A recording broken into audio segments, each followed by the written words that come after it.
মদিনার মানুষ পাইলে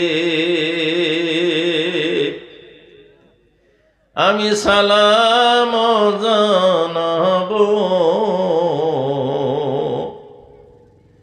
নবীজির রওজায় যাইয়া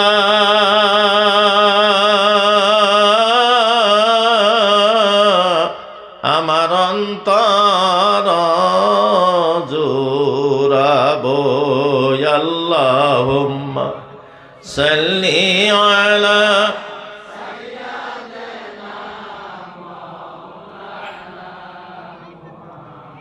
ওয়া আলা আলি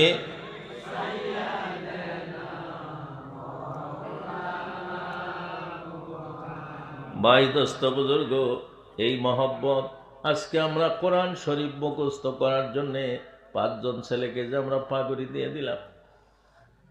জিবরাইল আলাইহিস সালাম যখন কোরআন নাজিল করার জন্য গারে হেরাতে অবস্থান করেন, নবীজির প্রতি যখন ওহী নাজিল হইয়া যায়, ওই সময় সারা পৃথিবীর সমস্ত ফেরেশতা এক ধ্যানে সেই ওহীর দিকে লক্ষ্য করেছিলেন। বলে আজকে দুনিয়ায় এই লৌহে মাহফুজ থেকে পবিত্র কোরআন দুনিয়ায় অবতরণ করতেছে। সুবহানাল্লাহ। এই কোরআনের দ্বারা মানুষ আলোকিত হইয়া জান্নাতের বাসিন্দা হইয়া যাবে। সেই কোরআন আজকে দুনিয়ায় অবতরণ হইতাছে। সুবহানাল্লাহ। ভাই দোস্ত বুজুর্গ, সেই কোরআনে কারীম হেফাজতের জন্য আপনারা জানেন, একটা কোরআন শরীফ যদি আমরা বাকসে বইরা রাখি, এইটা কিছুদিন পরে ওই পাতাগুলা মস্কা ধইরা যাবো গা, পাতাগুলা হয়তো মানে উইয়ে ধইরা খাইতে পারে। একটা কোরআন শরীফ যদি তক্তার উপরে রাইখা দেই, দুলা বালু বইরা কোরআন শরীফটার হালাত নষ্ট হইয়া যাইতে পারে।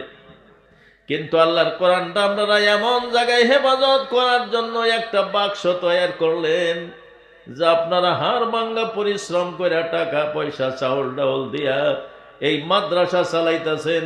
প্রত্যেক বছরে যে কয়েকজন করে পোলাপান যে হাফিজি পাস করে যাইতেছে, আপনারা যে বাকসের ভিতরে কোরআনটা ঢুকাইয়া দিতেছে।